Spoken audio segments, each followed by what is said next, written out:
안녕하십니까. 반갑습니다. 기본 이론에 들어가니까 기초하고 좀 느낌이 다르죠. 공부할 게 많아지고 전 과목 또 부담도 좀 이렇게 들고 그럴 거예요. 그런데 너무 부담 갖지 마시고 어차피 10월 28일까지 가는 거니까 끝까지 가는 게 제일 중요해요. 열심히 하는 것도 중요한데 너무 많이 열심히 하시느라고 지치지 마시고 포기하지 않고 끝까지 가는 게 제일 중요하니까 잘 건강 챙기면서 차근차근 하시고요. 또 과정에서 잘 못 알아듣는 게 있더라도 스트레스 너무 받지 마세요. 그게 너무 자연스러운 거니까 다음에 또 할게요. 계속 할 거니까. 자, 오늘 2주차입니다. 2주차의 학습 내용에서는 경제론 부분이 수요 공급 이론하고 경기 변동 부분으로 구분이 되어 있죠. 그래서 부동산의 공급, 균형, 탄력성, 지난 시간에 수요까지 수요, 공급, 균형, 탄력성, 이게 수요 공급 이론이고, 그리고 경기 변동 다 나가진 않지만 일부까지 오늘 나갈 거예요. 자, 지난 시간에 제가 말씀드린 것처럼 여기다 그냥 올려드린다 그랬는데 1주차 올렸고요. 이번에 월요일 날부터 올리는 게 좋을 것 같아서 아직 진도 나가지 않았는데 여기다가 또 2주차 거 올려놨거든요. 그러니까 오늘 강의 끝나고 한번 또 그냥 가면서 다니면서 보시기 바랍니다. 이렇게 자주 보시는 게 제일 중요하거든요. 지문에 익숙해지는 게 되게 중요해요. 그러니까 자료로도 보시고 또 이렇게 수시로 자꾸 보시다 보면 처음에는 무슨 말인지 잘 안 들어오던 것이 잘 들어오니까 한번 봐주시면 이렇게 하나 넘기면 볼 수 있도록 그렇게 올려놨습니다. 자, 1주차 가볍게 전체 아니더라도 중요하게 잘 틀리는 거 위주로 복습입니다. 협의의 부동산을 포함한 공시수단을 갖춘 독립된 거래의 객체로 인정되는 것을 광의의 부동산이라 하며, 이러한 개념상의 구분은 경제적 측면에서의 구분이라고 할 수 있다. 법률적, 경제적, 기술적 중에서 협의의 부동산, 민법상 부동산이죠. 거기다 의제 부동산 합치면 준부동산이죠. 이러면 법률적 혹은 법제도적, 법제도적과 법률적은 같은 말. 그러니까 이 부분이 틀렸고 이게 법률적 측면이죠. 이걸 법제도적 측면 해도 괜찮고 법률적 측면 해도 됩니다. 그래서 1번은 틀린 거죠. 자, 이 지문이 눈에 들어오면 됩니다. 그래서 X. 두 번째, 택지 지역, 농지 지역, 임지 지역, 그리고 핵심은 상호 간에. 그렇게 상호 간에 바뀌는 건 후보지, 이행지. 후보지. 그런데 여기서는 초점이, 이게 키워드지만 틀리게 만든 부분에서는 전환된. 전환된 토지를 후보지라 하며, 그러면 안 되죠. 전환 중인 토지죠. 그러니까 대통령이 된 사람을 대통령 후보로 한다. 그러면 안 되잖아요. 대통령이 되고자 하는 사람, 출마하는 사람, 그 사람이 대통령 후보고 대통령이 된 사람은 대통령이죠. 그러니까 전환된이란 말은 틀린 말이죠. 요거 바꿔야죠. 전환 중인 토지를 후보지라 하는데 일반적으로 임지지역에서 농지지역으로, 농지지역에서 택지지역으로 전환되어 가는 게 일반적이죠. 근데 이론적으로는 바뀔 수 있다 그랬죠. 반대로도 이론적으로는 이렇게 농지에서 택지가 택지에서 농지로 갈 수도 있고, 이론적으로는 농지에서 임지로 갈 수도 있긴 하지만 현실적으로는 이 방향이 일반적이다. X. 그다음에 3번에 가격이 상승하면 가격이 더욱 오를 것이라는 소비자 예상이 작용하여 수요가 증가할 수 있으며 이는 수요의 변화에 해당한다. 자, 이런 지문들이 나오면 기출 지문인데요. 이 문장 가운데서 원인과 결과를 파악하는 훈련을 하셔야 돼요. 그런데 가격이 상승하면 원인, 가격이 오를 것이다, 결과 이래놓고 가격이 올라가면 수요량이 줄지 않나요? 이렇게 생각하시면 안 돼. 이게 그런 얘기가 아니고 가격이 상승하면 가격이 더욱 오를 것이라는 소비자 예상, 이게 원인이에요. 그러니까 소비자 예상, 여기 이게 예상이 작용하는 게 원인이고 가격이 오를 거라는 예상이에요. 그럼 여러분, 가격이 오를 거라고 예상하면 올라가기 전에 사기 위해서 수요가 증가하죠. 그래서 수요가 증가할 수 있으며 원인이 가격 이외의 요인이니까 수요의 변화가 맞다, 그 말이에요. 제 말 이해가 되셨죠? 그래서 이 문장은 이게 원인이고 저게 결과니까 이게 오란 말이에요. 그런데 이렇게 읽으면서 가격이 올라가면 수요량이 주는데 수요량이 는다 그랬으니까 틀린 거 아닌가요? 이렇게 보시면 안 된다, 그 말이에요. 그런 것들이 문장 분석 능력이니까 공부를 해서 이론적으로 나는 가격이 올라가면 수요량이 준다는 거 알고 소비자가 가격이 올라갈 거면 예상하면 수요량이 는다는 거 알아. 둘 다. 그런데 이렇게 문제를 내니까 못 맞춰. 그러면 내가 이론적으로 공부한 것과 문제 사이에 갭이 아직 존재하는 거예요. 그거를 좁혀가는 과정이 공부 과정이에요. 그러니까 너무 스트레스 받지 마시고 나 공부 열심히 했는데 이거 틀렸다 이런 거에 스트레스 받지 마시고 자꾸 보셔야 된다. 그다음 네 번째, 두 부동산이 대체재 관계에 있다면, 자 그러면 두 부동산이 대체재 관계에 있을 때 어느 한 부동산의 경우를 아파트라고 하잔 말이에요.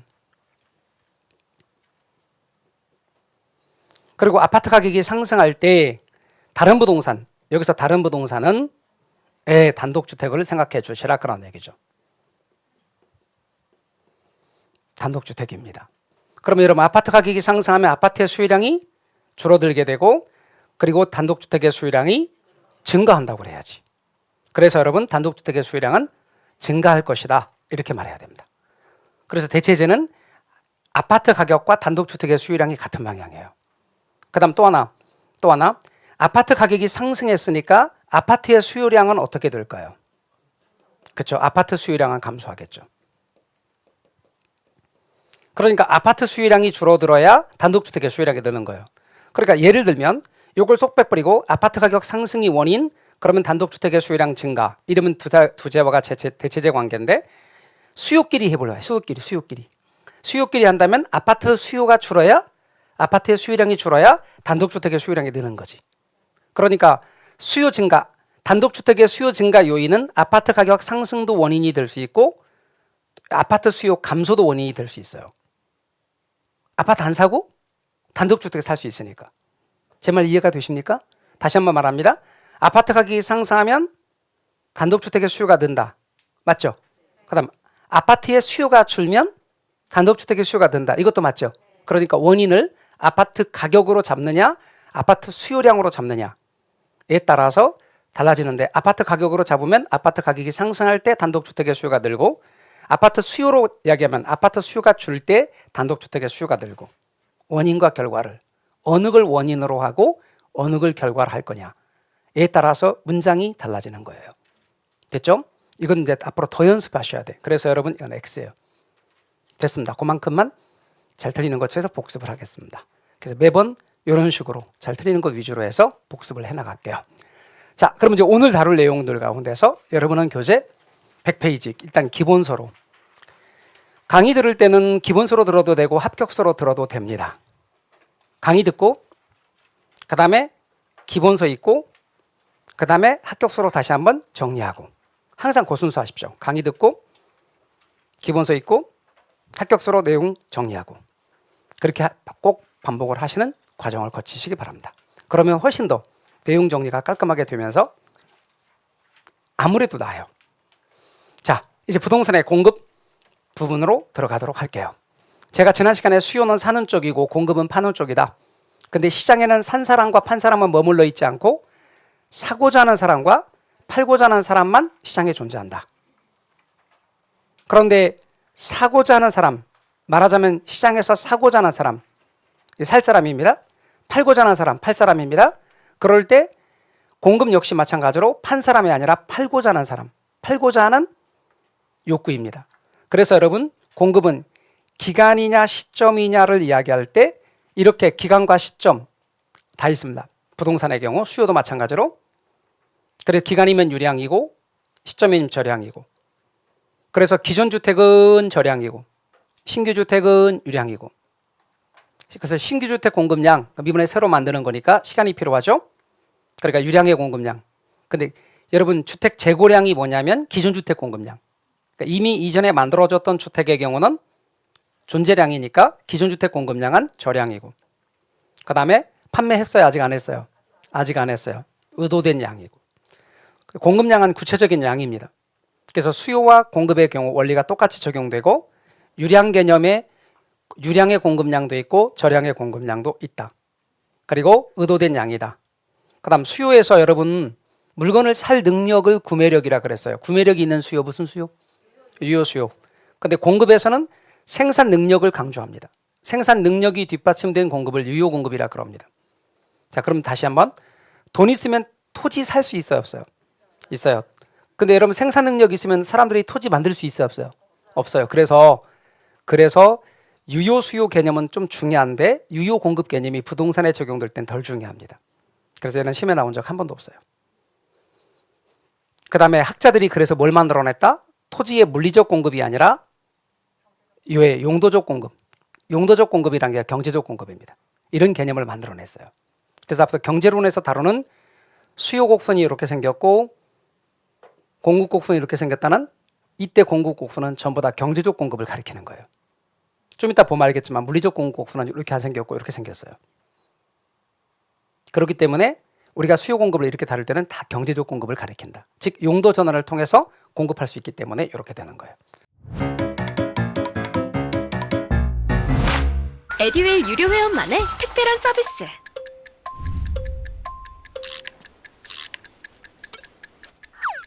하치하차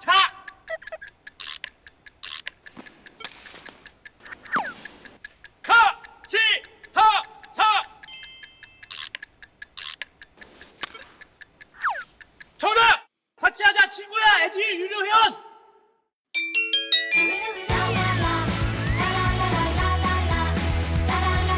친구 소개하고 현금 받는 혜택. 오직 에듀윌 유료 회원에게만. 에듀윌. 그다음 공급 곡선. 갑의 사과에 대한 갑의 공급표를 나타냈어요. 그럼 가격이 올라가면 공급량이 늘어요, 줄어요? 늘어요, 이렇게. 가격이 떨어지면 공급량은 줄어요. 가격과 공급량은 비례 관계예요. 그래서 여러분께서 유념할 것은 그림을 나타내는데 가격 결정 원리를 만든 사람이 누구라고 그랬죠? 마샬이라는 사람이라고 그랬어요. 일부러 학자들은 이런 식으로 제가 이야기를 해요. 엄청 중요해서가 아니라 학자들 위지 말라고요. 여러분이 스트레스 받는데 뭘 자꾸 왜요? 제가 계속 말할 테니까. 마샬이라는 학자가 있어요. 근데 이 마샬이라는 사람은 영국 사람입니다. 그러니까 영어로 썼겠죠? 영어로 저쪽에다 가격 쓰고 여기다 수량을 썼다고. 그리고 이 마샬은 위치 가치를 이야기한 마샬이고 위치지대설을 이야기한 그 마샬입니다. 위치지대설이 아니라 준지대설 이야기한 마샬입니다. 준지대설. 그래서 이 마샬의 경우는 앞으로 제가 그냥 학자들 얘기할 때 이렇게 말할 텐데 제가 마샬이 중요해서 말한 건 아니고 여기에 가격을 썼다 이렇게 말하고 싶은 거예요. 여기다가 수량을 썼다 이렇게 말하는 거예요. 근데 나중에 이제 공부를 좀 하시다 보면요. 이공계열 공부를 하신 분들은 뭐라고 말하냐면 수학하고 이렇게 경제론에서 수요 공급표하고 좌표축이 바뀐 것 같으네요 라는 말을 할 때가 와요. 공부를 하다 보면. 근데 마샬은 원래 영국 케임브리지에서 수학을 먼저 전공한 사람이에요. 수학과 과학 이런 쪽에 물리학 이런 것 쪽을 공부한 사람이라고요. 그러다가 나중에 경제학을 전공을 했어요. 그러니까 영국 같은 경우는 이렇게 자연계열과 인문계열의 교차 전공이나 이런 게 가능한가 봐요. 그래서 원래 수학과 물리학을 먼저 공부하고 그것도 우수한 성적으로 그리고 이후에 경제학을 공부한 사람. 그러니까 단지 마샬이 좌표축 하나 제대로 못 넣을 사람이 아니란 말이에요. 그런데 기본적으로 마샬은 수요 공급에 의해 가격이 정해진다. 이렇게 두면서 여기다 수량을 두고 여기다 가격을 뒀다. 자, 그러면 이제 우리는 그런 얘기를 하고 싶은 게 아니고 신경 쓰지 말고 그냥 가격을 어디다 쓴다. 여기다 쓴단 말이에요. 그리고 수량을 어디다 쓴다. 여기다 쓴다고. 자, 그러면 다시 한번 여쭤볼게요. 말로 해보세요. 가격을 어디다 쓴다고요? 말로. 여기다 이렇게 하지 말고 말로. 자, 가격을 어디다 써요? 예. 세로축 이렇게 시험에 나오진 않아. Y축 그래요. Y축에 가격을 써요. 실제 시험에 나오는 말이 그래요. 그러니까 괄호 조건하고 Y축에는 가격을 쓰고 수량은 X축에 써요. 자, 그리고 나서 무조건하고 여러분은 이제 여기다 가격 쓰고 수량 쓰고 이제 하면 돼요. 그리고 그림 그릴 거예요, 이렇게. 근데 지금 이걸 뭐라고 그래요, 이런 걸? 좌표축. 따라서 해봐요. 뭐라고요? 좌표축. 좌표축에다가 그림을 나타낸 거예요. 그런데 어떻게 나타냈어요? 자, 가격이 올라가면 공급량이 어떻게 돼요? 늘어요. 비례해요, 반비례해요? 비례 관계로 나타냈어요. 그래서 우상향 곡선이에요, 그림이. 그래서 우상향하는 형태로 그림을 나타냈다 그 말이에요. 마샬이 그림을 그릴 때 이렇게 나타냈어요. 그럼 이제 잠깐만 또 봐보세요. 제가 이런 그림을 한번 그려볼게요. 이렇게 제가 그림을 그렸어요. 좀 반듯하게 더 그릴 걸. 약간 휘어졌는데 여하튼 저는 뭘 그린 거예요? 직선을 그린 거예요. 그러면 제가 이렇게 그림을 그리고 여기다가 공급 곡선 그러면 돼요, 안 돼요? 공급 곡선 그러면 될까요, 안 될까요? 돼요. 왜 되는지 아세요? 곡선이 직선보다 넓은 개념이에요. 그래서 곡선 개념 속에 직선이 포함돼요. 그래서 공급 곡선을 단순하게 그릴 때는 이렇게 그려도 돼요. 그러면 수요 곡선을 이렇게 해놓고 단순하게 그릴 때 이렇게 그려도 된다고. 그러니까 앞으로 여러분은 이렇게 직선으로 수요 곡선이나 공급 곡선을 그려놓고 얘가 공급 곡선, 얘가 수요 곡선 그런다 해도 괜찮아요. 단순화시켜서 그린다고 생각하세요. 아셨죠? 자, 그럼 공급 곡선은 우상향의 모양이다. 여기는 가격이에요. 자, 그럼 무슨 가격? 공급 가격이라 그래요. 여기는 양이에요. 근데 뭐에 대응하는 양? 공급에 대응하는 양, 공급량이에요. 그래서 여러분은 공급 가격, 공급량 이렇게 말해요. 됐나요? 자, 그 다음에 가격과 공급량의 관계가 어떤 관계라고 그랬죠? 그렇죠. 비례 관계죠. 가격이 올라가면 공급량이 늘고 가격이 떨어지면 공급량이 주는 관계, 그걸 공급 법칙, 5글자로 하면 공급의 법칙 같은 말이에요. 즉 비례 관계다 그 말이에요. 됐죠? 자, 그 다음 개별 공급과 시장 공급 이야기 좀 해봐요. 지난 시간에 수요할 때는 어떤 거 했죠? 개별 수요, 시장 수요. 이번엔 잘 봐요. 개별 공급과 시장 공급을 이야기할 건데 개별 공급은 뭐냐면 A라는 회사, 기업, B라는 기업 두 개가 있다고 가정해봐요. 근데 A라는 기업은 300원일 때 20개를 사. 20개를 판매를 하고자 해. 그리고 B라는 기업은 300원일 때 30개를 공급하고자 해요. 그러면 시장에 기업이 두 개 있으면 시장 전체로는 공급하고자 하는 양이 몇 개예요? 50개. 그러니까 여러분은 300원일 때 판매하고자 하는 최대 수량은 50개예요. 50개예요. 그래서 여러분은 20개, 30개, 50개. 됐나요? 네. 그래서 시장 전체로는 50개. 이번엔 가격이 400원입니다. 400원일 때 30개, 400원일 때 40개. 시장 전체로는 70개. 그러니까 공급하고자 하는 최대 수량은 70개. 그러면 여러분 이렇게 했죠. 여기 20개와 여기 30개를 더해서 50개가 됐고 여기 30개와 여기 40개를 더해서 70개가 됐죠. 그럼 양을 더했죠. 양을 더하는 것은 이렇게 옆으로 양을 더해간 거니까 수평으로 더해간 거죠. 그래서 개별 공급 곡선을 수평으로 합하면 나중에 지났을 때 이 수평 합이란 말이 무슨 말인지 모르겠어요. 그런 말 많이 해요. 이런 뜻이에요. 양을 더한다는 뜻이에요. 저게 수평으로 합한다는 거예요. 만약에 가격을 더하면 뭐라고 말할까? 그죠? 수직합이라 그러겠지. 근데 우리는 그건 안 배워. 그건 그렇게 하는 것도 있긴 해. 공공재가 그러거든요. 근데 공공재는 우리 안 배워. 그런 건. 그러니까 여러분은 수평으로 합한다는 것만 알고 그 다음 두 번째 알 거 가격의 변화분이 얼마인가 봐요. 100원. 여기요. 100원. 여기요. 100원. 그럼 가격의 변화분은 다 똑같죠. 그런데 양의 변화분을 봐요. 여기 몇 개? 10개. 여기 10개. 그런데 여기 몇 개? 20개. 그러니까 뭐예요? 이것의 간격이 얘네들보다 넓지. 그 말은 가격의 변화분은 똑같은데 양 변화분이 크단 말은 얘가 완만하다는 얘기지. 그래야 안 그래요? 예. 그림으로 보고 그래요. 이게 더 완만해. 그러니까 이런 질문도 받아요. 가격의 변화분은 똑같은데 이게 더 크면 그게 왜 완만한 건가요? 이렇게 물어보는 분도 있어요. 그래 보면 완만해. 그래서 완만하다 그러는 거예요. 그래서 개별보다 시장이 더 완만하다. 됐나요? 그렇게. 그 다음 두 개만 알면 돼요. 그래서 수평으로 합한다는 것과 시장이 더 완만하다는 거. 자, 그 다음 공급량의 변화에 대해서 이야기할 거예요. 잘 보세요. 공급량의 변화는 원인과 결과를 할 때 원인이 이쪽에 있는 거고 결과가 이쪽에 있는 거예요. 자, 그럼 원인이 해당 부동산의 가격이 바뀌는 거고 결과가 공급량이 바뀌는 거예요. 자, 그럼 해당 부동산의 가격이라는 원인 때문에 공급량이 바뀌는 건 공급량의 변화라 불러요. 그럼 얘는 원인이 많아요, 적어요? 하나밖에 없어. 자, 그러면 하나밖에 없는 게 뭐예요? 해당 가격. 꼭 항상 말하세요. 해당 가격. 그럼 이게 아파트 공급량이면 이게 뭐예요? 아파트 가격. 이게 단독주택의 공급량이면 단독주택 가격. 그래서 여러분은 아파트 가격이 변함에 따라 아파트 공급량이 바뀌는 건 공급량의 변화고 저게 곡선상에서 이동하는 거예요. 그래서 이렇게 보실래요? 요즘에 대응해서 이제 가격이 하락했다 합시다. 그러면 아파트 가격이 이렇게 하락하면 아파트 공급량이 주는 거지. 아파트 가격이 올라가게 되면 아파트 공급량이 느는 거죠. 그래서 여러분 이렇게 곡선상에서 이동하는 걸 뭐라고 부른다고? 공급량의 변화. 저게 수요일 때는 수요량의 변화였죠. 그런데 원인이 아파트 가격 말고 다른 이유 때문에 공급량이 바뀌는 경우도 있어요.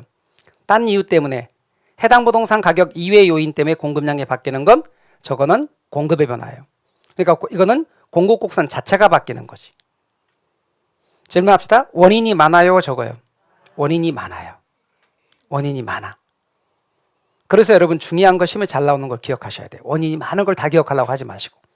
자, 그러면 이제 볼까요? 요즘에 대응해서 요즘에 대응해서 공급량이 600원일 때 40개였는데 공급량이 늘었어. 이렇게. 공급곡선이 오른쪽으로 이동했어요. 그래서 공급이 증가한 거지. 근데 이건 공급곡선이 우측으로 이동했다는 뜻도 됐지만 아래로 이동했다는 뜻도 되거든요. 그러다 보니 저걸 뭐라고 말하냐면 공급의 증가를 우하향 이동 그래요. 그래서 앞으로 공급의 증가를 우하향 이동, 우측 이동을 우하향 이동. 그러면 공급이 줄었어요. 이렇게. 가격은 변함이 없는데. 그럼 사과 가격은 변함이 없는데 공급량이 줄었네? 그러면 요거는 좌측 이동 또는 좌상향 이동. 이렇게 말한다 그 말이에요. 맞나요? 그러면 공급의 증가와 감소를 여러분이 알아두시면 좋겠습니다. 공급의 증가 우측 이동, 공급의 감소 좌측 이동. 됐죠? 자, 그럼 공급의 증가와 감소를 여러분이 알아두시면 좋겠어요. 자, 그러면 얘는 공급곡선 자체가 이동하는 거다. 이렇게 결론을 내리고 이게 시험에 나온다면 이렇게 나올 수 있는 거예요. 자, 핵심 포인트는 해당 부동산의 가격만이 공급량의 변화고 공급량의 변화의 요인입니다. 나머지 모두는 공급 변화의 요인이죠. 그러면 시험 문제를 적용해 봅시다. 시험 문제를 적용할 때 만약에 시험 문제가 공급량의 변화와 공급의 변화를 구분하는 문제가 나오면 공급량의 변화로 공급량의 변화로 가셔서 해당 부동산의 가격을 찾으면 되는 거예요. 이제 이렇게까지 알았으니까 문제에다 적용해 봅시다. 문제로 가요. 그럼 이제 여기서 부동산은 주택이네요. 그러면 주택의 공급 변화 요인을 찾아. 그럼 오른쪽으로 가서 주택의 공급 변화 요인을 찾되 거기에 주택의 가격이 있는지 봐요. 몇 번입니까? 1번. 그러면 이건 공급 변화 요인인가 확인. 맞네. 그럼 답 1번이요. 따라서 여러분 정답은 1번 이렇게 찾습니다. 자, 저렇게 여러분이 답을 찾는 훈련들이 좀 더 익숙해지면 이런 건 1도 아니에요. 그냥 바로 찾습니다. 나머지 읽을 필요가 전혀 없는 거지. 됐나요? 그 다음 이제 공급 변화 요인이 많다 그랬는데 몇 가지를 이야기해 볼까요? 첫 번째는 생산 기술의 변화인데 저걸 이렇게 할까요? 건축 기술의 변화. 그럼 건축 기술이 발전했다고 가정해 보자고요. 질문합시다. 건축 기술이 발전하면 공급이 그렇죠. 증가하죠. 공급량이 늘겠지. 그 말한 공급곡선이 어느 쪽으로 이동할까요? 우측 이동 또는 우하향 이동하겠지. 건축 기술이 퇴보하는 경우는 없으니까 저것만 합시다. 그 다음 여러분 생산 요소 가격의 변화를 할 건데 이 생산 요소 가격에 대한 얘기를 좀 합시다. 여러분 제가 이렇게 말하면 어떨까요? 건설에 있어서 또는 건축 자재 또는 건축 기자재 가격 그것도 생산 요소 가격에 들어가는 거 맞죠? 택지 가격 맞죠? 또는 건설 노동자들의 임금도 맞죠? 시멘트 가격 맞죠? 그런 것들이 전부 싸잡아서 생산 요소 가격입니다. 그러면 여러분 시멘트 가격이 하락했다. 건축 기자재 가격이 하락했다. 택지 가격이 하락했다. 건설 노동자들의 임금이 하락했다. 전부 다 생산 요소 가격이 하락한 거죠. 질문이요. 생산비가 증가한 거예요, 감소한 거예요? 감소. 그럼 공급량이 늘어요, 줄어요? 늘어요. 그러니까 공급곡선 어느 쪽 이동해요? 우측 이동. 근데 되게 잘하는 거예요, 여러분. 솔직히. 진짜 여러분 잘하는 거라고. 옛날에 물어보면 또 뭐라고 하잖아요? 어느 쪽으로 이동해요? 저쪽이요. 저쪽. 이쪽. 또 재미난 것도 있어. 저짝. 이짝. 이렇게 하시는 분도 있고. 여튼 잘하시는 거예요. 우측 이동. 좋습니다. 아주 잘하셨어요. 근데 만약에 생산 요소 가격이 상승하면 생산비가 올라갔고 그럼 공급량이 줄고 공급곡선은 좌측으로 이동하는 것이고. 그러니까 자꾸 여러분은 말씀으로 하는 훈련을 자꾸 해보시면 그게 이제 말을 하다 보면 글을 읽게 되거든요. 그래 그런 것들이 문장으로 쭉 길게 돼 있을 때 눈에 들어와요. 들어온다고. 그러면 그 다음부터는 이제 답을 잘 찾게 돼. 숨은 그림 찾기처럼 5개 중에서 틀린 거 하나를 찾아낼 수 있다고.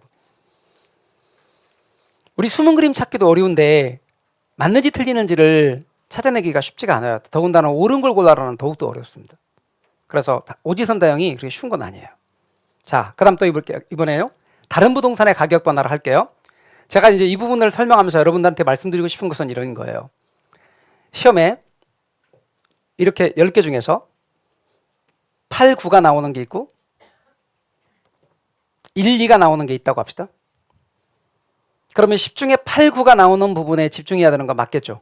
그래요. 그래서 여러분 기본수에 분명히 있는 것 같은데 강의는 스킵하네? 그러면 여러분 너무 거기다가 집중하지 마요. 제가 스킵하는 부분들은 넘어가요. 주로 이 부분에 해당되나 보다. 아니면 이거도 안 되나 보다 생각하세요. 아셨죠? 네. 나는 그래도 할 거예요. 그러면 이제 하시면 되고. 근데 저는 여기다 집중하라는 거고. 그런데 여러분 수요에서 다른 부동산의 가격 변화는 되게 중요해. 수요에서 대체재 보완제는 중요하다고. 근데 공급에서 대체재 보완제는 좀 덜 중요해. 근데 두 개를 동시에 공부하면 헷갈려. 자, 그럼 아주 중요한 이것에 해당되는 수요 부분과 이것에 해당되는 공급 부분이 있는데 이게 두 개를 공부하면 동시에 공부하면 헷갈린다고. 그럼 요령을 알려드릴게요. 이걸 위주로 공부해요. 그리고 얘는 반대야 이렇게 하면 돼. 그래서 여러분 제가 일단 설명을 드릴게요. 그리고 요 밑에다가 제가 어떻게 기억하는지도 말씀드릴게요. 봐요. 얘는 공급 측면에서 대체재 보완제, 대체 관계와 보완 관계를 이야기하는 건데요. 제가 이렇게 말할게요. 강의실 100배만한 밭이 있다 합시다. 강의실 100배만한 밭에 콩을 심는다 합시다. 콩을 심어요. 그럼 콩 가격이 강의실 100배만 합니다. 콩하고 옥수수를 심을 수 있는데 콩 가격이 올랐어. 그럼 콩 가격이 올라가면 콩의 공급량이 늘겠지. 그래요, 안 그래요? 콩 공급량이 늘어요. 그러면 옥수수의 공급량은 어떻게 될까? 줄어요. 콩의 공급을 늘렸기 때문에 옥수수 공급을 줄일 수밖에 없지. 옥수수 공급량은 준다. 제 말 이해가 되셨죠? 네. 그래서 이 둘의 경우는 생산 측면에 대체제를 한다고. 그러면 여러분 질문합시다. 콩 가격이 올라가니까 옥수수 공급이 준다면 옥수수의 공급 곡선이 어느 쪽으로 이동할까? 좌측으로 이동해요. 그러면 다시 콩 가격이 하락하면 콩의 공급량은 줄어들고 옥수수 공급량은 늘겠죠. 그럼 옥수수의 공급을 증가시키는 요인은 콩 가격? 하락이지. 다시 말하면 공급 측면에서는 대체재 가격이 하락해야 공급이 증가하지. 그래야 안 그래요? 근데 수요에서는 단독 아파트 가격이 상승해야 단독주택의 수요가 늘었죠. 수요는 같은 방향이었는데 공급은 대체재가 반대 방향이라고. 그러니까 하지 말라는 거지. 하지 말고 어떡하자? 수요와 반대로 하자 그 말이지. 하지 마요. 좋은 말을 할 때 하지 마요. 그 다음에 두 번째는 이거 할게요. 쇠고기 가격이 상승했어요. 그럼 쇠고기 공급량이 어떻게 돼요? 네, 늘어요. 그 뭐를 많이 잡았다는 뜻이에요? 소를 많이 잡았다는 뜻이에요. 어떤 분은 쇠를 많이 잡았다는 뜻이던데 소를 많이 잡았으니까 쇠가죽의 공급량이 늘어요. 이런 건 생산 측면의 결합체인데 보완제를 설명할 때 많이 얘기를 해요. 다시 양고기 가격이 상승했어요. 그러면 양고기 공급량은 증가해요. 뭐를 많이 잡았다는 얘기? 양을 많이 잡았다는 얘기. 그럼 양털의 공급량도 증가해요. 이게 생산 측면의 보완제예요. 그러니까 우측으로 이동해요. 그런데 제가 여러분에게 말씀드리고 싶은 것은 이 부분은 하지 말자는 거예요. 왜? 헷갈리니까. 그래서 여러분은 이거는 놔두세요. 그 다음에 또다시 공급자 예상도 해봅시다. 여러분이 만약에 이런다 합시다. A 지역에 살아. 여기 이렇게 있어요. 주택을 갖고 있어요. 근데 B 지역으로 이사 갈 거예요. 지금 현재 요 집으로 이사 갈까 생각하고 있어요. 근데 이거 아직 안 팔았어. 이거 아직 안 샀고. 그럼 여러분은 여기 살고 계신 여러분은 이 집을 내놓을 건데 여러분은 여기 이 시장에서는 무슨 자예요? 수요자예요? 공급자예요? 공급자예요. 기존 주택 공급자예요. 그리고 이 주택을 앞으로 살고자 하거든요. 이거 팔고 이거 살 거거든요. 그럼 여기서 이 시장에서 뭐가 돼? 수요자죠. 근데 여기서 팔려고 하는데 앞으로 집값이 여기 올라갈 거래. 그럼 지금 팔아요? 나중에 팔아요? 나중에 팔지. 그러니까 가격이 올라갈 걸 예상하면 올라간 다음에 팔려고 공급자들은 공급량을 줄일 거다. 뭔 얘기인지 아셨어요? 네. 그리고 공급 곡선은 그러니까 좌측으로 이동할 거다. 근데 만약에 여기서 가격이 떨어질 걸 예상한다면 좀이라도 빨리 팔아야 되죠. 그러니까 공급량이 늘 거다. 그래서 우측으로 이동할 것이다. 근데 여기 가서는 여러분은 수요자예요. 그러면 여기서 가격이 올라갈 걸 예상하면 빨리 사는 게 나아요? 나중에 사는 게 나아요? 빨리 사. 수요량이 늘겠지. 그러니까 여러분 여기와 여기하고 태도가 달라. 다시 말하면 가격이 올라갈 걸 예상할 때 수요자의 행동과 공급자의 행동이 다르단 말이에요. 반대야. 그래서 여러분 이것도 헷갈린다고. 그러니까 이 두 개는 어떻게 공부하자? 수요와 반대로 기억하자. 그럼 뭐를 잘하면 돼? 그렇죠. 수요를 잘하면 돼. 그래서 앞으로 수요에 집중하세요. 한 가지에. 왜? 시험에 잘 나오는 이게 중요하니까.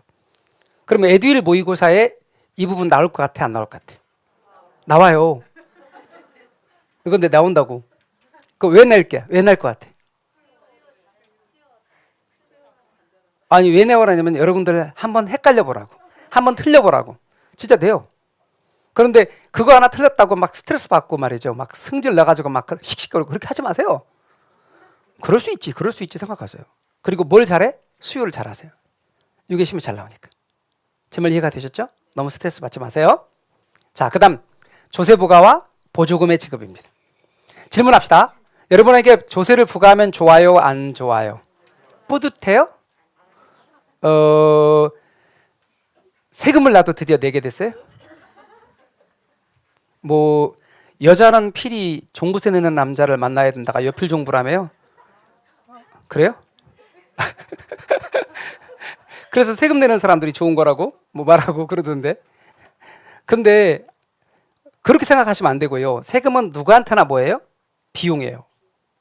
그래서 여러분 비용으로 받아들여요. 그러니까 생산비의 증가예요. 제 말 이해가 되셨죠? 아니 제가 왜 그런 말씀을 드리냐면 진짜 반론을 제기하는 분들이 계시더라고요. 세금을 그렇게 받아들이면 되냐고. 그럼 나라가 어떻게 운영되냐고 이렇게 하시는 분이 계셔서. 근데 본인한테 세금이 부과되면 본인은 그걸 부담으로 받아들인다는 거예요. 누구나 다. 그래서 비용의 증가죠. 그러니까 공급자한테 세금 내라 그러면 세금인 공급자한테 비용의 증가로 나타나고 그로 인해서 공급량이 증가요, 감소요? 감소한다는 거지. 그럼 공급국수는 어느 쪽 이동이요? 좌측 이동이죠. 근데 만약에 정부가 보조금 주면 좋아요, 나빠요? 좋아요. 보조금의 지급은 생산비를 감소시키지. 생산비가 감소하면 공급량은 증가하고 그래서 우측 이동이지. 그러니까 이런 거는 할 필요가 없는 거예요. 다 이해가 되니까. 그 다음에 여러분 대출금리 볼까요? 대출금리에서 대출금리가 하락했대요. 그럼 대출금리가 하락하면 자금 조달 비용이 줄어들었죠. 그럼 자금 조달 비용이 줄어들게 되면 공급량이 어떻게 돼요? 증가하죠. 공급량이 증가하니까 공급국수는 어느 쪽 이동해요? 우측 이동. 그 다음에 대출금리가 상승하면 자금 조달 비용이 증가하고 공급량은 감소하고 따라서 좌측 이동하고. 그런데 여러분 대출금리와 관련해서는 유념할 게 하나 있어요. 뭐가 붙었어 이렇게? 아파트 담보대출 금리, 즉 이자율과 금리는 같은 말이니까 아파트 담보대출 금리나 주택담보대출 금리는요, 수요자가 받는 거야. 공급자가 받는 게 아니야. 그러니까 그냥 대출금리는 수요 공급에 다 영향을 미치는데 저렇게 아파트 담보대출 금리나 주택담보대출 금리라고 말하면 수요에만 영향을 미치는 거예요. 다시 한번 말합니다. 이자율과 금리는 같은 말 다른 말? 같은 말. 그러니까 이자율이 하락했다. 그러면 수요도 증가하고 공급도 증가해. 이자율이 올랐다. 대출 이자율이 올랐다. 그러면 수요도 줄고 공급도 줄어. 근데 아파트 담보대출 이자율 혹은 주택담보대출의 이자율, 즉 금리라고 한다면 요거는 수요에만 영향을 미친다. 자, 한번 기억하시고 제가 문제 다룰 때 한 번 더 할게요. 에듀윌 유료회원으로 가입을 했더니 친구 추천 이벤트가 있더라고요. 그래서 주변에 아는 사람들한테 추천을 다 해줬어요. 근데 친구들이 결제할 때마다 10만 원씩 받았거든요. 그래서 한 지금까지 받은 게 200만 원 가까이 되는 것 같아요. 이렇게요. 부동산 시장에서 주택의 공급 곡선을 우측으로 이동시키는 요인이 아닌 것은 다른 조건은 동일함. 자, 질문이요. 주택 건설업체 수가 늘었어요. 그럼 공급자는 많아졌기 때문에 공급이 증가. 주택 건설용 원자재 가격이 하락했어요. 이게 생산 요소 가격이 하락한 거죠. 그럼 생산비가 절감됐기 때문에 공급은 증가. 주택 담보대출의 이자율이 상승했어요. 여러분 이거는 수요에 영향을 미치는 거예요. 수요에 영향을 미치는 수요 감소 요인이라고. 그러니까 3번은 틀린 거예요. 제가 말씀드리기를 아파트 담보대출의 이자율이나 주택담보대출의 이자율은 수요에만 영향을 미치기 때문에 3번은 틀린 거다. 근데 여러분이 이 문제가 되게 쉽게 줬어요. 그래서 착각했네. 어떻게 착각했냐면 요걸 미처 까먹고 안 봤어. 그리고 이자율 상승으로만 이해했네. 그럼 이자율 상승은 공급을 증가시켜요, 감소시켜요? 감소. 그러니까 공급 감소 요인이라고 착각하더라도 답이 3번으로 나와. 실수하더라도. 그러니까 이 문제는 되게 쉽게 줬다는 게 그 뜻이에요. 이렇게 정확하게 알지 못해도 이자율 상승이 공급 감소 쪽이니까 공급 증가 요인이 아니니까 답을 3번으로 고를 거라 그 말이에요. 그 다음에 4번 새로운 건설 기술의 개발에 따른 원가 절감, 공급 증가. 주택 건설용 토지 가격 하락, 공급 증가. 그러면 여러분 공급 곡선을 우측으로 이동시키는 요인이 아닌 건 3번. 쟤는 수요 감소 요인이니까. 그래서 수요 곡선을 좌측으로 이동시키는 요인이 된다. 이제 부동산의 공급자, 아까 제가 그랬습니다, 여러분. 부동산의 공급자에는 새로 주택을 만들어서 공급하는 생산자, 새로 주택을 만들어서 공급하는 생산자, 공급자에 들어가요, 안 들어가요? 들어가요. 그런데 기존 주택을 공급하는 사람도 네, 들어가요. 그래서 여러분 생산자뿐만 아니라 기존 주택이나 건물의 소유주도 공급자에 들어간다는 것 잊지 마세요. 그 다음에 또 하나의 이야기는 토지에는 부증성이라는 특징이 있어요. 그렇기 때문에 토지의 공급은 물리적 공급이 아니에요. 만들어서 공급하는 게 아니란 말이에요. 그냥 갖고 있는 걸 내다 파는 거예요. 그러니까 앞으로 토지의 공급은 경제적 공급이거나 갖고 있는 걸 내다 파는 거다. 여기서 갖고 있는 걸 내다 파는 건 보유 공급이고 경제적 공급이 뭐냐면 이렇게 된 거. 농지를 택지로 바꾸는 것. 그건 되죠. 자, 그러면 이제 우리 부동산의 공급 곡선을 한번 그림으로 나타내 볼까요? 자, 토지의 물리적 공급 곡선이 이렇게 생겼어요. 가격이 올라가도 늘리지 못해. 떨어져도 줄지 않습니다. 이게 대한민국에 존재하는 주택의 총량이야. 그럼 대한민국에 존재하는 주택의 총량이 이만큼이면 늘리지 못한단 말이에요. 근데 이렇게 생각하는 분들이 있어요. 바다를 메워갖고 토지가 지도가 바뀌잖아요. 그거는 말이죠. 이쪽에 있는 땅을 포크레인으로 긁어서 덤프트럭에 실어서 이쪽으로 옮겨 놓은 거예요. 그러니까 토지를 만든 게 아니라고. 그래서 여러분 부증성에는 예외가 없다고 보는 거예요. 그 어떤 것도. 간혹가다 이렇게 말하는 분이 있어요. 화산활동이나 등으로 해갖고 만약에 동해에 갑자기 화산활동으로 인해서 섬이 하나가 생기면 어떻게 되나요? 이런 걸 질문하시는 분이 있어. 그래도 지구 총량은 늘어나는 게 아니에요. 지구 전체의 토지의 총량은. 그런 의미에서 부증성엔 예외 없다고 말하는 거예요. 다시 돌아와서. 그리고 하나는 이렇게 관심이 있더라도요. 그 시험에 나오지 않는 거에 너무 많은 관심을 갖지 마세요. 그 정신 건강에 안 좋아. 다시 한번 말합니다. 토지는 늘릴 수 있다고 없다고. 없으니까 토지의 물리적 공급 곡선은 뭐라고요? 수직선이에요. 공급 불가능. 수직선. 그 다음에 경제적 공급이 용도적 공급이라 했죠. 그러면 용도적 공급이 뭐냐면 농지를 택지로 바꾸는 것. 주택지를 상업지로 바꾸는 것. 용도 전환을 통한 공급이기 때문에 용도적 공급입니다. 이건 늘릴 수 있어. 늘릴 수 있을 때 어떤 모양을 갖냐면 우상향의 모양이라고요. 그런데 이것도 우상향이네? 그러면 둘 중에서 왼쪽 것과 오른쪽 중에서 한번 비교해 보자고요. 가격이 올라갈 때 얘는 공급을 이만큼 늘려. 얘는 가격이 이만큼 올라갈 때 이렇게 늘릴 수 있어요. 그러면 왼쪽 것 2와 오른쪽 것 3 중에서 S2, S3 중에서 어느 게 공급을 늘리기 쉽다? 3가 늘리기 쉽다. 이건 공급을 늘리기 쉽다. 이렇게 될수록 공급을 늘리기가 어렵다. 그럼 질문이요. 공급을 늘리기가 쉬워질수록 공급 곡선은 어떻게 돼요? 완만해져. 완만해져. 공급이 늘리기가 어려울수록 네, 가파르게죠. 급해져. 가파르게 돼요. 그래서 여러분께서는 공급 곡선의 기울기는 공급을 늘리기가 쉬울수록 완만해지고 어려울수록 급해진다. 그래서 여러분께서는 이게 단기를 제가 2년이라고 할게요. 장기를 30년이라고 할게요. 그러면 2년 동안의 공급량과 30년 동안의 부동산 공급량을 보면 2년 동안의 공급량은 이렇단 말이에요. 가격 변화 크고 양 변화 작고. 30년 동안의 공급은 가격 변화 작고 상대적으로 양 변화 크고. 그래서 앞으로 여러분은 단기보다는 장기로 갈수록 공급을 늘리기가 쉬워진다.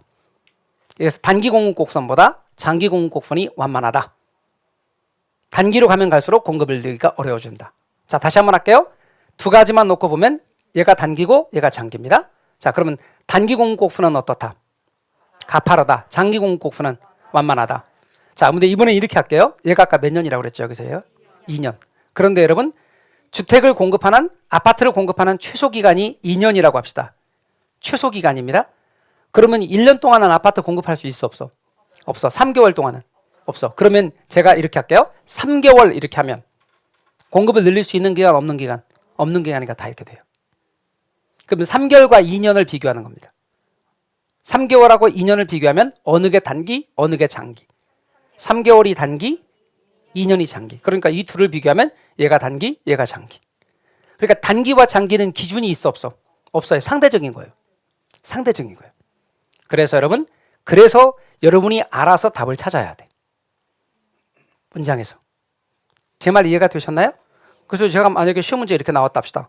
단기 공급곡선은 수직선이고 장기 공급곡선은 우상향의 모양이다. OX. 오지. 또 이렇게 나왔다 합시다. 단기 공급곡선은 가파르고 장기 공급곡선은 완만하다. O. 그 다음 토지의 경제적 공급곡선은 그래서 이렇게 우상향하는 곡선이다. 왜? 농지를 택지로 바꿀 수 있는 것은 용도의 다양성 때문에. 그래서 농지를 택지로 바꿨다. 용도의 다양성 때문에. 토지의 용도가 다양해서 농지로 이동하던 땅을 용도 바꿔서 택지로 바꾼 거예요. 그래서 택지의 공급을 늘린 거지. 그럼 이거는 2년 동안 늘린 택지의 공급량, 요건 20년 동안 늘린 택지 공급량. 그 다음 여러분 유념할 것이 부동산 시장의 균형 가격과 균형량을 결정할 때 잘 봐야 돼요. 균형 가격과 균형량의 결정에서 여기가 균형점입니다. 그리고 이 그림이 시장을 나타내는 겁니다. 요 점이 균형점이라면 균형점에서 정해진 가격은 균형 가격입니다. 질문합시다. 여러분 우리가 수요 곡선을 이야기할 때 이렇게 수요 곡선을 이야기할 때 이렇게 가격과 수량을 이야기했어요. 그러면 이게 무슨 가격이에요? 수요 가격이지. 이게 무슨 양이고? 수요량이었어요. 이번엔 공급곡선을 이렇게 이야기할 때 이 가격은 무슨 가격이에요? 공급 가격이고 이 양은 공급량이죠. 그럼 다시 여기로 오면 이 가격은 무슨 가격이에요? 균형 가격이고 이때 양은 무슨 양이에요? 균형량이에요. 그래서 여러분께서 유념할 것은 수요 가격, 공급 가격, 균형 가격. 수요량, 공급량, 균형량, 균형거리량을 줄임말이에요. 이렇게. 그럼 이제 제가 균형점 아닌 여기서부터 해볼게요. 가격이 P1이라고 해봐요. 그럼 P1이면 공급량 이만큼이고 수요량이 이만큼이지. 그러면 수요량이 더 많아요? 공급량이 더 많아요? 수요량이 이만큼 더 많지. 이거 초과수예요. 초과수의 뜻이 뭐냐면 공급량보다 수요량이 더 많다는 뜻이에요. 근데 자주 오해하는 것 중에 하나가 초과수요를 이게 초과수요라고 착각하는 분도 있어요. 그게 아니고 이 공급량과 수요량의 차이를 초과수요라 그래요. 그러면 느낌상으로도 초과수요는 사는 쪽의 경쟁이에요? 파는 쪽의 경쟁이에요? 사는 쪽. 그래서 수요자 경쟁이에요. 수요자 경쟁은 결국 가격이 올라가게 돼요. 더 돈을 내고라도 사는 사람이 생긴다고. 그래서 가격이 올라간다고. 그 다음 다시 여기 P2를 봐요. P2 수준에서는 공급량이 이만큼이고 수요량이 이만큼이에요. 수요가 많아요? 공급이 많아요? 공급이 더 많아요. 그럼 뭐라고 말하면 돼요? 초과 공급이라고 하는 거예요. 그러면 파는 쪽의 경쟁이에요? 사는 쪽의 경쟁이에요? 파는 쪽 경쟁, 공급자 경쟁이에요. 공급자 경쟁은 가격을 떨어뜨려요. 그래서 결국 가격은 떨어져요. 그래서 어디에 이르게 되냐면 균형점에 이르게 되는데 균형점의 특징은 수요량과 공급량이 같아요. 그래서 수요 곡선까지 가로의 길이하고 공급 곡선까지 가로의 길이가 똑같아요. 두 번째는 수요 가격과 공급 가격이 같아요. 수요 곡선 수직 높이하고 공급 곡선 수직 높이가 똑같아요. 세 번째는 초과 수요도 없고 초과 공급도 없어요. 초과 수요 없음, 초과 공급 없음. 그 다음 수요자 경쟁이나 공급자 경쟁이 존재하지 않아요. 수요자 경쟁 없음, 공급자 경쟁 없음. 그 다음에 가격 상승 압력이 존재하지 않아요. 가격 상승 압력, 하락 압력이 없어요. 가격이 올라가려는 압력도 없고 떨어지려는 압력도 없어요. 그 다음 이 균형의 기본적인 특징을 가지고 이제 문제를 찾아갈 거예요. 그래서 여러분은 이런 정도는 눈여겨보는데 그중에서 이렇게 세 개는 특히 더 중요해요. 균형점의 특징이에요. 질문합시다. 여러분 균형점은 이동할 것 같아요? 이동하지 않을 것 같아요? 이동해요. 균형점 이동해요. 수요가 바뀌거나 공급이 바뀌거나 둘 다 바뀌거나. 그런데 우리 잠깐 우리 소비자 잉여 생산자 잉여 이야기를 조금 하고 갈게요.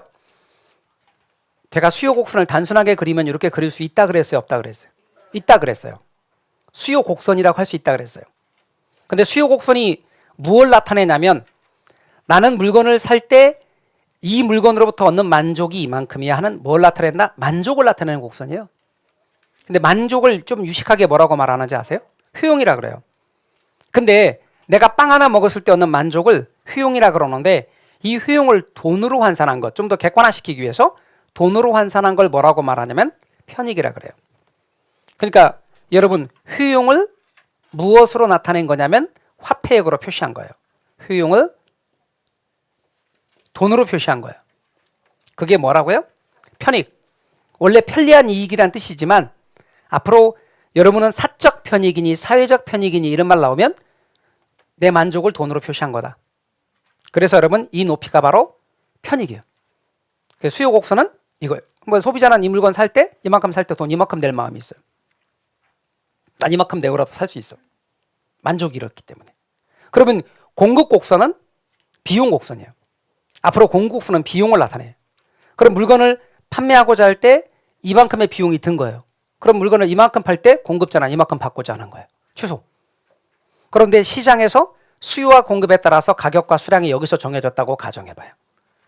그러면 소비자는 물건을 이만큼 살 때 돈을 얼마만큼 낼 마음이 있냐면 이만큼 낼 마음이 있어요. 그런데 시장에서 얼마가 냈냐면 이만큼 돈 냈지. 여기가 균형이니까. 그럼 얼마만큼 돈을 덜 냈냐면 요만큼 덜 낸 거지. 이걸 뭐라고 하냐면 이만큼 덜 냈어요? 소비자 잉여라 그래요. 소비자 잉여는 소비자가 어떤 재화를 구입하기 위해서 이만큼을 돈을 지불할 마음이 있었죠. 근데 실제 이만큼 냈죠. 그러니까 소비자가 어떤 재화를 구입하기 위하여 지불할 용의가 있는 최대 금액과 실제로 지불한 금액의 차이. 이렇게 기억하지 마시고 그냥 소비자가 땡 잡는 거. 땡 잡는 거. 시장에 나가면. 그럼 공급자는 최소 이만큼 받아야 되죠. 그렇죠? 근데 실제 이만큼 받았죠. 그러니까 이만큼 더 받았죠. 이걸 생산자 잉여라 그래. 그럼 생산자 잉여는 생산자가 받아야 되는 최소한의 금액과 실제 받은 금액의 차이, 생산자가 땡 잡는 거. 그러니까 결국은 시장에서는 소비자가 땡 잡는 소비자 잉여와 생산자가 땡 잡는 생산자 잉여가 있다. 그렇죠? 이것 때문에 시장에 참여하는 거지. 이 두 가지를 합쳐서 뭐라고 하냐면 사회적 후생, 사회적인 복지, 혹은 총잉여, 혹은 경제적 잉여라고 말해요. 그래서 앞으로 여러분 사회적 후생이란 말은 이게 사회적 후생이에요. 그런데 세금이 부과되면 저 사회적 후생에 손실이 발생해요. 사회적 후생이 줄어. 세금 때문에. 그걸 사회적 후생 손실 그래요. 나중에 이제 정책론에서 사회적 후생 손실 이런 말을 쓸 건데 이 사회적 후생이 이만큼인데 사회적 후생 손실이 발생한다. 세금 때문에. 그럼 이제 정책론 갈 때 뒷부분이니까 한 2, 3주 지나서 그걸 다루고 나면 또 까먹겠지. 그러니까 저걸 제가 또 그때 또 설명을 해야 되겠죠. 그렇죠? 그렇죠? 네, 그래요. 그래서 소비자 잉여, 생산자 잉여. 전 준비됐어요. 그래서 소비자 잉여, 생산자 잉여라는 말도 아시고 사회적 후생이란 말이 뭘 뜻하는 말인지 알아두시면 되겠어요. 문제로 갈까요? 다음 사무실 수요 공급표예요. 균형 거래량과 균형량을 찾는데 수요량과 공급량이 같은 양 찾아봐요. 수요량 공급량 같은 양이 80이죠? 그때 임대료는 6만 원. 아무것도 아니에요. 답이 2번이에요. 됐죠? 네.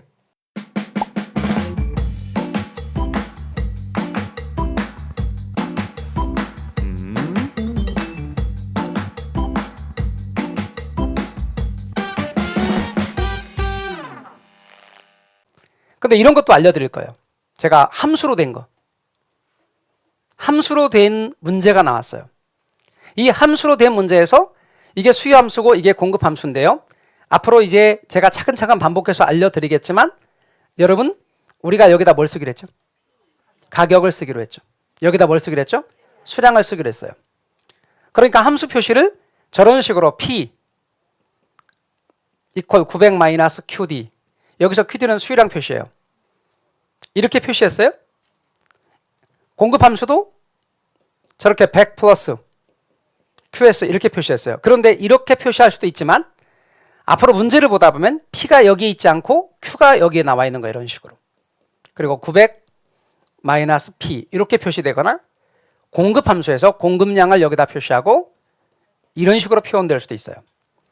이것도 수요 함수, 이것도 수요 함수. 이것도 공급 함수, 이것도 공급 함수. 됐나요?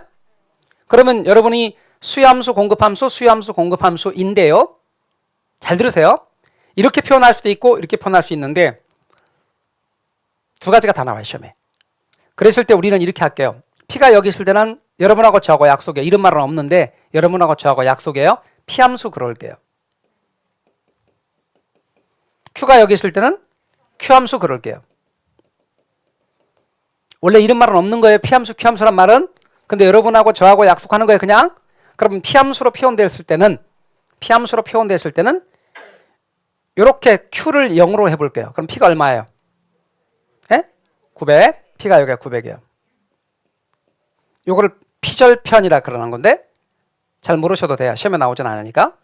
Q, 여기서 P를 제로로 둘게요. 여기를 0으로 둬봐요. 그러면 900 빼기 QD. QD는 얼마예요? 900이죠? 그럼 여기도 900이에요. 요거는 Q절편. 그리고 선을 그어요. 이렇게 그어져요. 그럼 저게 그림으로 그리면 이렇게 그어진 거예요. 그 다음에 요거 분의 요걸 뭐라 그래요? 기울기라고 해요. 뭐라고 한다고요? 기울기라고 해요. 계속 앞으로 설명할 거예요. 걱정하지 마요. 요거 분의 요거를 기울기 그래요. 자, 900분의 900은 얼마예요?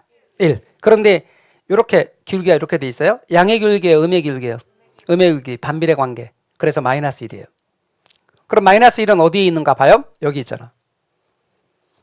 그리고 Q 앞에 숫자가 1일 경우는 관행적으로 표시 안 해. P 앞에 숫자도 마찬가지고. 그래서 1은 안 써. 안 쓴 건 다 1이 있다고 생각하면 돼. 그럼 여기는 마이너스 1이고 여기는 플러스 1이에요. 그러면 이렇게 돼 있을 때는 이게 기울기야. 마이너스 1이. 이렇게 돼 있을 때 얘는 플러스 1이 기울기고. 그러나 이렇게 돼 있을 때는 이 앞에 있는 게 기울기라고 하면 안 돼. 예를 들면 제가 여기다 2P 이렇게 썼다 합시다. 그러면 마이너스 2가 기울기다, 플러스 2가 기울기다 하면 안 돼. 여기는 2Q라고 쓰면 마이너스 2가 기울기고 플러스 2가 기울기지만 요거는 P 함수로 바꿔야 돼. 제 말 이해가 되셨나요? 자, 그렇게만 감을 잡고 이런 말이 뭔 말인지 몰라도 앞으로 계속 공부하면서 배울 거예요. 학교 다닐 때 배웠던 얘기 싹 잊어버려도 좋아요. 지금부터 우리가 차근차근 할 거니까 다시 돌아와요 이제. 자, 돌아오고 함수가 이게 수요함수고 이게 공급함수인데 제가 아까 뭐라고 그랬어요? 균형점에서는 수요가격과 공급가격이 같다고 그랬죠. 그러니까 이 두 개를 갖게 놔. 근데 갖게 놨는데 양쪽을 갖게 놨는데 균형점에서는 수요량과 공급량 의미가 없죠. 같으니까. 그래서 이게 수요량인데 QD가 수요량이고 QS가 공급량인데 같으니까 그냥 QD나 QS도 빼. 그 다음에 숫자는 숫자끼리 모으고 문자는 문자끼리 모으는 거예요. 그러니까 얘는 이쪽으로 가는 거죠. 이렇게. 얘는 이쪽으로 가는 거예요. 이렇게 모으는 걸 이렇게 말해요. 이항이라고. 이렇게 말해요. 이항이라고. 우리 시험에 안 나와. 그러니까 그냥 그런 게 이항인갑다 하시면 돼요. 그러면 이제 같은 것끼리 모으는데 모을 때 등호를 넘어가면서 이게 등호, 이게 등호입니다. 이걸 넘어가면서 마이너스는 더하기 플러스로 바뀌어. 그 다음에 플러스죠. 플러스는 마이너스로 바뀌는 거예요. 왜 그렇게 하냐면 여기서 Q를 없애는 방법은 여기도 Q 하나 더하고 여기도 Q 하나 더하면 이쪽에 Q는 없어지고 이쪽에 Q는 두 개가 됐죠. 2Q가 된 거지. 그거를 그런 식으로 하는 거야. 등호를 넘어가면 부호가 바뀌는 것처럼. 자, 그럼 이쪽은 몇이 됐어요?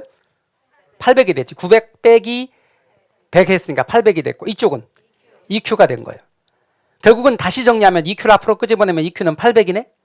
그래요, 안 그래요? 그리고 2Q는 2 곱하기 Q란 뜻이에요. 그러면 Q가 얼마란 얘기야? 400. 그래서 Q는 400이야. 그리고 400을 여기다 대입해. 400을 여기다 대입해. 이렇게. 그럼 P 얼마? 500. 여기다 대입해도 얼마요? 500. 따라서 P가 500이 되는 거예요. 그래서 답은 3번이에요. 됐나요? 그런데 시험 문제를 언제까지 이런 식으로 풀 거냐는 거지.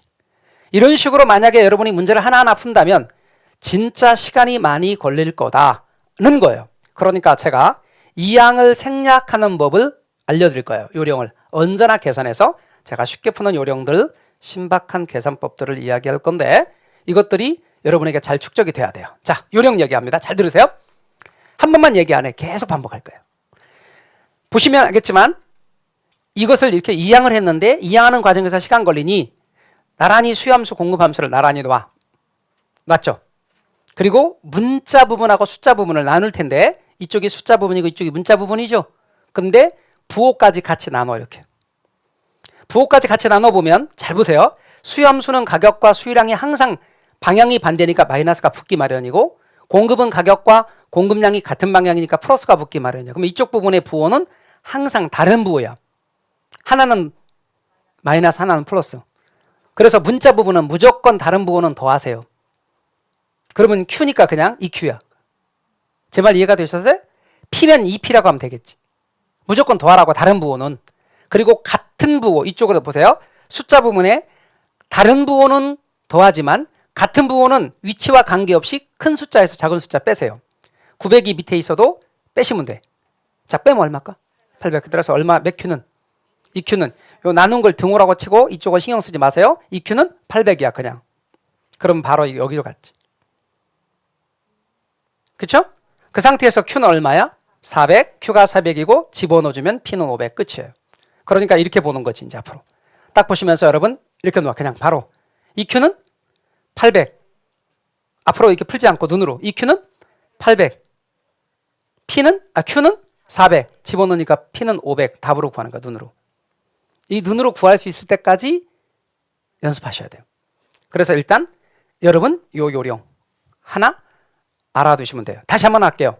문자 부분은 무조건 하고 어떻게 하라. P든 Q든 문자 부분은 더하라. 다른 부호니까. 그리고 여기 숫자 부분에 같은 부호이면 큰 숫자에서 작은 숫자 빼라. 900이 밑에 있어도 무조건 빼는 거예요.